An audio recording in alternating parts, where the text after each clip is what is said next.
And then I would be subsistence fishing for halibut. You know, we hand line, hook, line, and sinker, and we jig out of a skiff, go 5-10 miles off the island in the Bering Sea, and I could feel the halibut. I could feel the halibut before it hit the line. And I can tell you what the halibut is doing.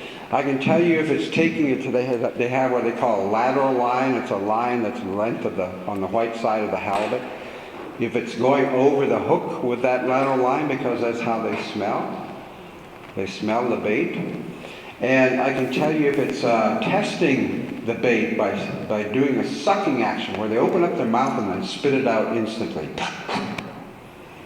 And they're testing again for what kind of thing this is.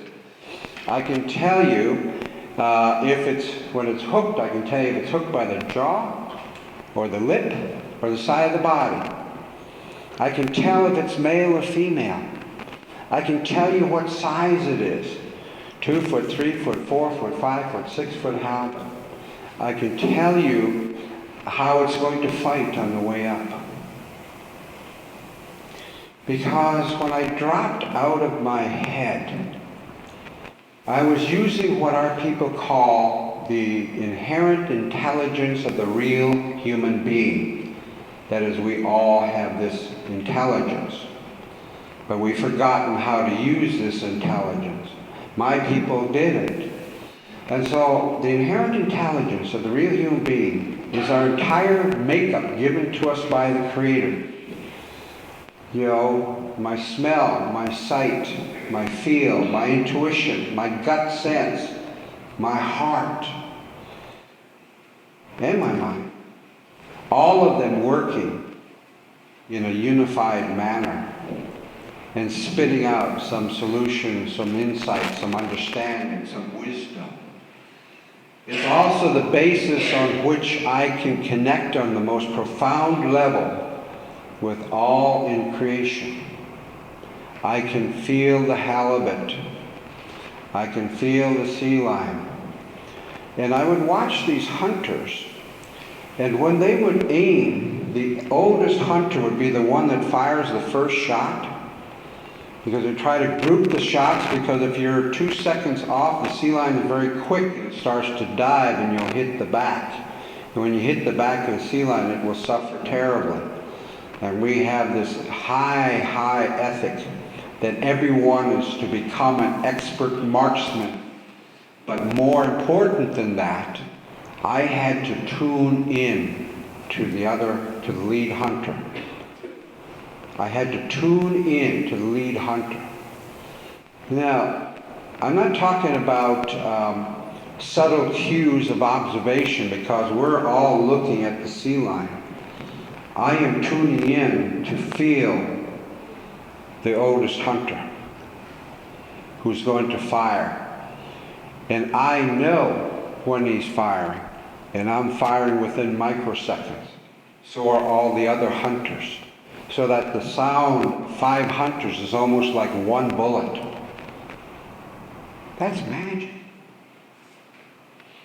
But to be able to feel life at that level, other sentient beings, other human beings, animals, water.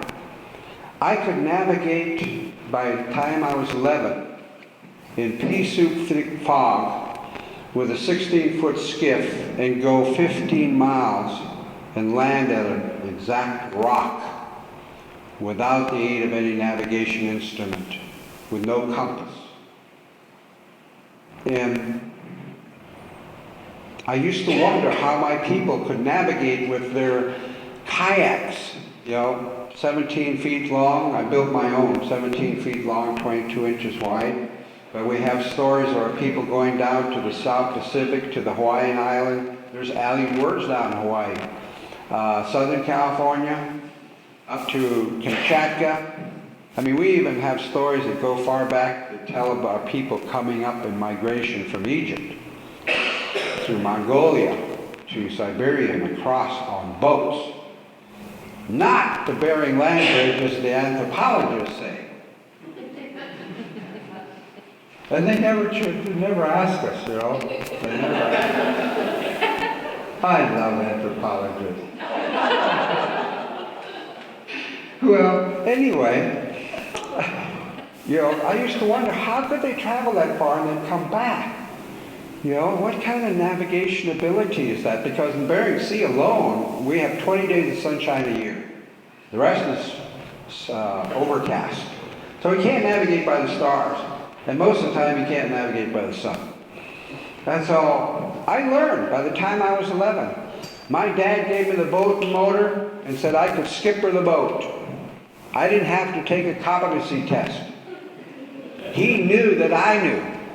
And so I would take that boat out and I could feel, imagine this, I could feel the energy of the water. Each part is different. My inherent intelligence, I pick up the coloration of the water.